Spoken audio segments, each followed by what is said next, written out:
Hey guys, Anime Gypsy here with another anime review. This is Millennium Falcon, Satoshi Kun's masterpiece. And before I get started, before I get into the juiciness that is Millennium Actress, I just wanna put it out there for the record. This anime has been the biggest pain in the butt to organize. We're saying it right now as bluntly as possible. There's nothing wrong with the anime itself. There are little hints, a lot of little hints around in the anime, and the scenery, and the mise en scène, and in the screen that are notable, and you just keep writing them down. Before you know it, you filled like 5 pages worth of useless information. You won't put it in the video. So yeah, this has been one of the more complicated pieces I've done so far. There's just a lot to write down. The plot is complex, it's artistic, it's amazing. Overall, this gets a rating of 9.5 out of 10, right up there with the Miyazaki pieces, right up there with Princess Mononoke, right up there with Spirited Away, right up there with all this juiciness with Kiki's Delivery Service. It's very good. It's not the same type of material, obviously, because this is a much darker, much deeper, much more dramatic experience than the Miyazaki pieces, but it's a masterpiece in its own right, just like the Miyazaki pieces are. Things that I'm going to talk about. I just need to get ready. Feminism. How Satoshi Kun plays with expectations. Foreshadowing. I'm going to touch gently on that. Formalism and how this piece in general is an art style. Psychological disorders, psychological disorders, the time periods, what else? Dystopia, post-war period, what else? Oh yeah, and some references. Some very, very important references. Yeah. So, first thing I'm going to talk about is, and this is the most notable thing, I think, in the entire thing. How Satoshi Kun, how he plays with a reader or viewer's expectations. The kindest way I could say this, Satoshi Kun has Eisen levels of trolling ability. His troll game is serious. His troll game is something to behold. He's right up there with Kisuke Urahara, Sosuke Eisen at the troll game. Like this guy is something. This guy is something to behold. He's able to manipulate you. He's able to make you think something that isn't going to happen. He's able to play with your mind and ruin your expectations. And we first see this with the earthquake scene. This is the first time we've seen this. The earthquake scene. And in the earthquake scene, we actually think that, or some people, originally I thought this was going to be about an actress because I hadn't read the description or anything, because I like to be surprised, because it's called Millennium Actress. And when we see that female go into the ship and is about to get launched up into a rocket, I was like, okay, so you're going to focus more on the Millennium part as opposed to the actress part. Okay, I'm cool with that. And you see like the thing shaking, and you expect, okay, that's just because of the rocket, and then the lights turn up, and you just feel fooled, and you're like, okay, I see you. You fooled me once. You're not going to fool me again.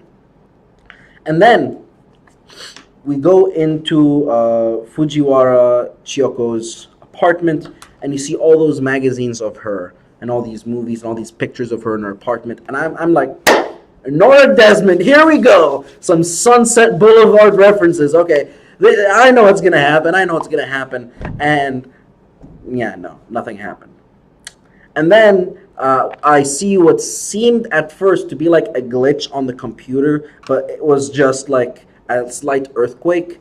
And you see like little lines are holding up like a piece that like there's this piece that's on the ceiling that's suspended, and because the strings are on it in a certain way, and the strings move when you see the second earthquake, it looks like a glitch in animation.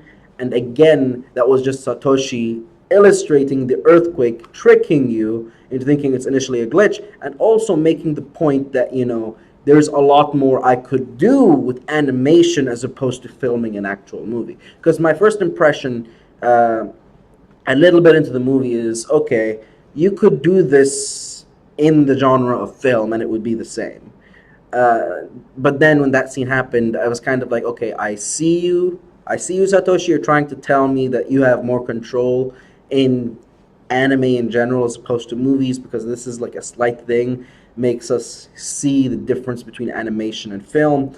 So yeah, okay, I hear you. You tricked me again. Congratulations. Um,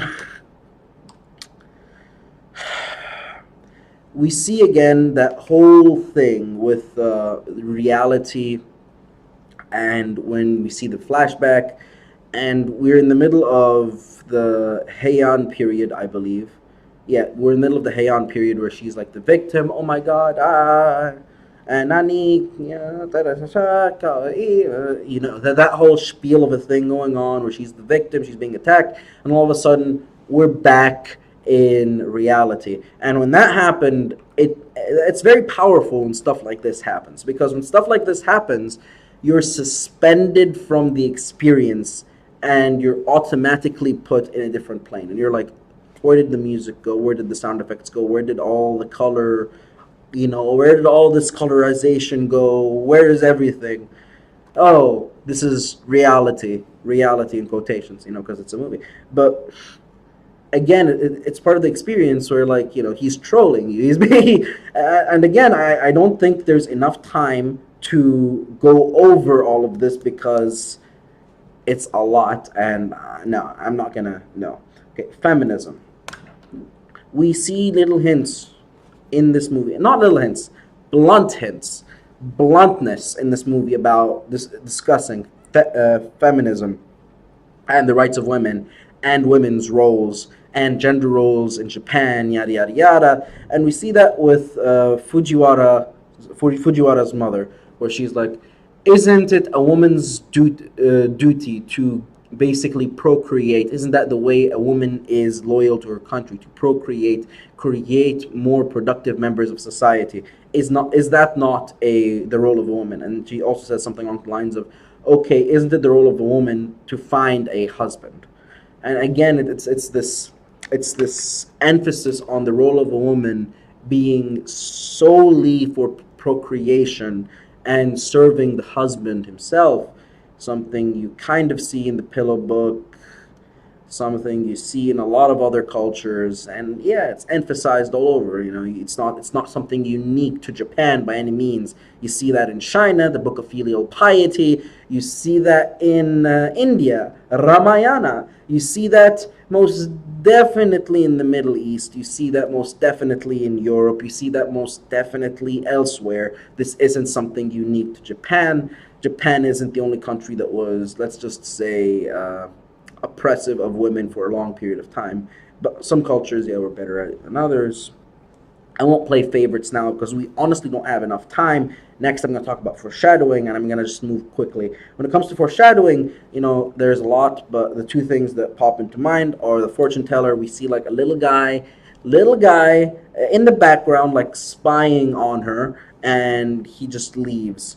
And yeah, with that's what we see. And then the second one is when Genya basically is like, do you want to continue the interview tomorrow? To Fujiwara. Fujiwara is like, listen, I don't think I'll remember tomorrow. And that's, of course, foreshadowing for what happens at the very, very, very, very, very end of the movie.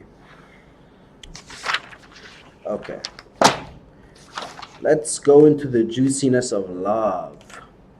This is love at first sight, also known as Eros love. And Eros love is basically, comes from the Greek term Eros, which is, I believe, also the name of a Greek god that is related to love.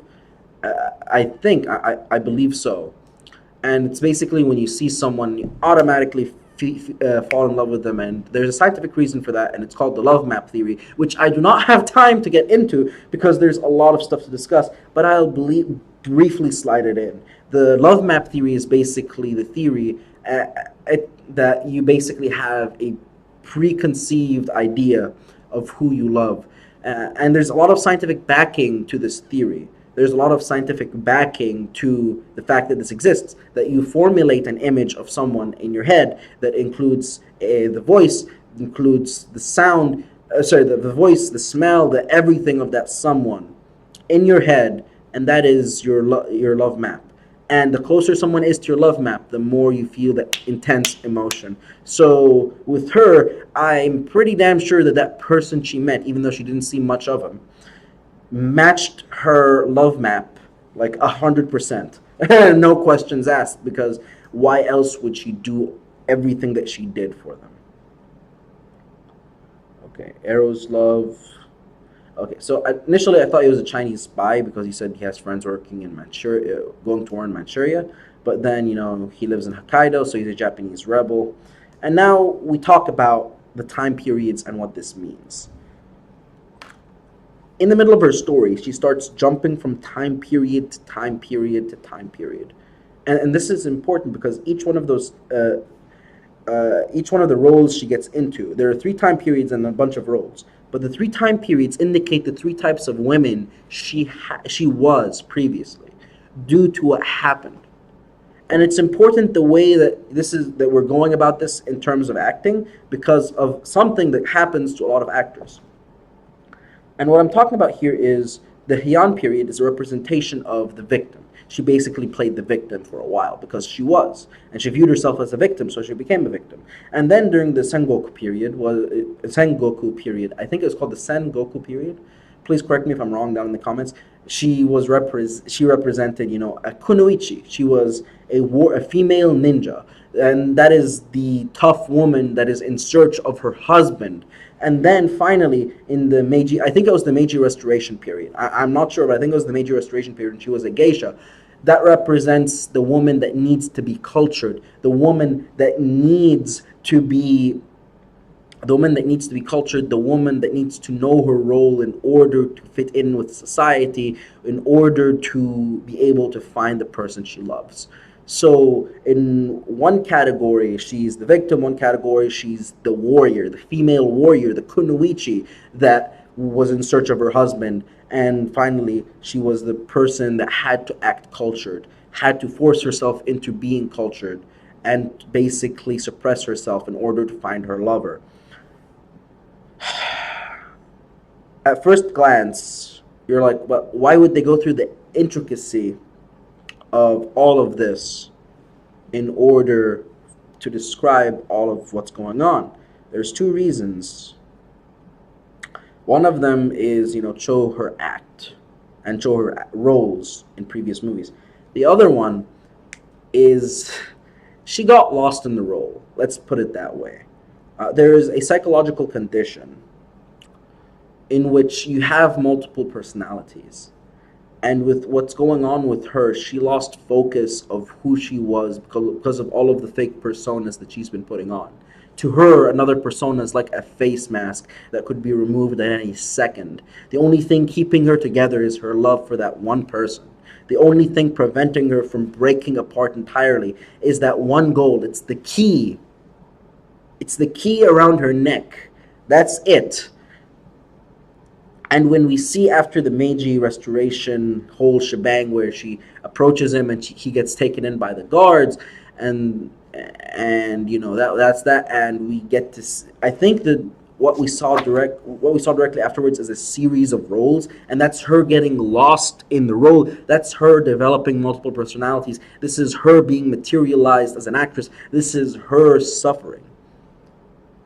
And that whole thing, especially that one scene where you see a dystopia, a straight dystopia, that dystopia represents how messed up her mind was. This dystopia is basically the period of time in an actor's life where they're most likely to overdose on cocaine or basically have their spouse kill them while they're high on cocaine. The reason I chose cocaine is obviously because it was, the wealthy man's drug way back when. Well, not that back, not that much back. I think it was like the 90s and 80s that, cocaine was the wealthy man's drug. And there was a a lot of actors that were involved with that drug, so that's why I use that reference. But you get my point. You're messed up in the head. You're not right. You're psychologically not there. You're a mess. And that's what this dystopia was. That dystopia scene, that's what that was. And the whole like light poster of her, we will meet again, I will lead you there. It's like, yeah. That whole thing was like the ray of light, he's still alive. I want to believe he's alive. But I think deep down inside, she knew that he died. I think deep down inside, she knew that he died. And she kind of convinced herself that he was still alive. And then when she lost the key the first time, she forgot about him and got married. You can't blame someone like that with all the stuff going on in their head and all of the whole mumbo jumbo that's flowing in there. I mean, that yolk must be messed up at this point of time. Let's just put it that way.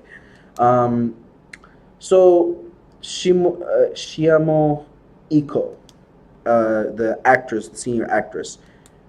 At first, I thought Fujiwara Shiako was going to play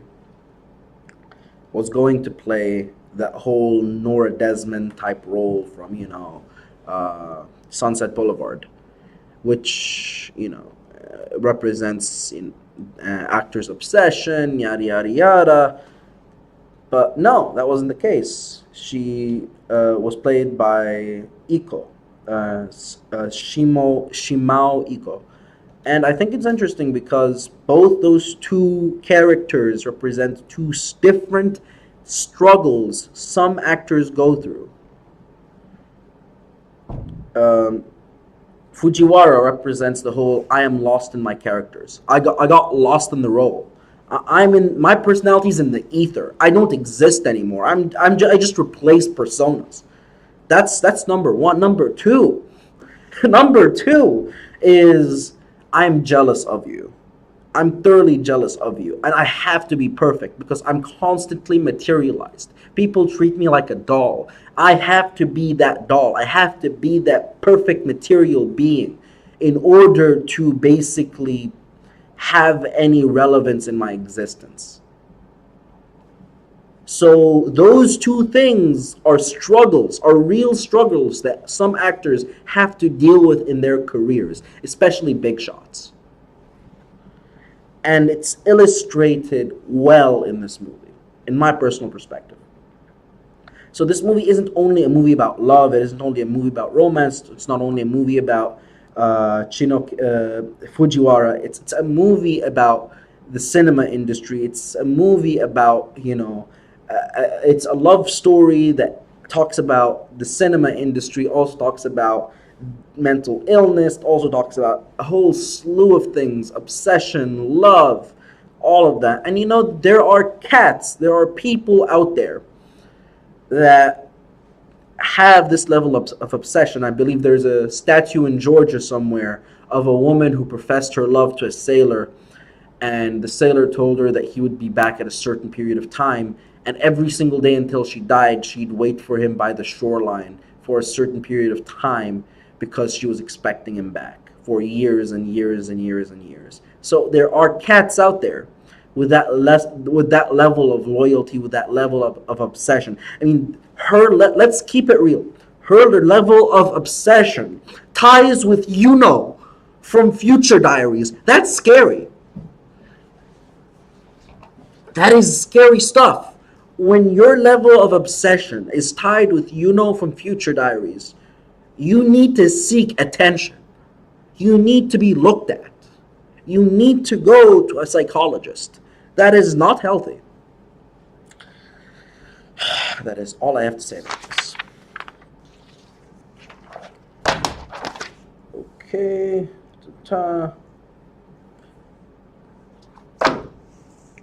Yeah, the post-war scenes lost in the roles. I think I went through everything, or what I could. There's still a lot of stuff. Oh, the Surigama. I really want to talk about the stuff she had as a ninja. But no time at all. because if I really get into the nitty gritty of stuff, I think I could be here for a while, and I really don't want that. So if you guys enjoyed the video, please leave a like, and please, please, please, please, please tell me what you guys think. The thing I like the most is on my YouTube channel is when people talk to me in the comments. I would like to know you guys. I would like to talk to you guys. I would like you guys to give me feedback. I would like to have conversations with you guys. You guys could be my YouTube buddies. You guys could have like one-shot conversations with me. I really like to interact. I'm that type of guy, so don't be shy. Comment down in the comment section below. Until next time, guys, this is Anime Gypsy, and I'm out. See you guys later. Bye.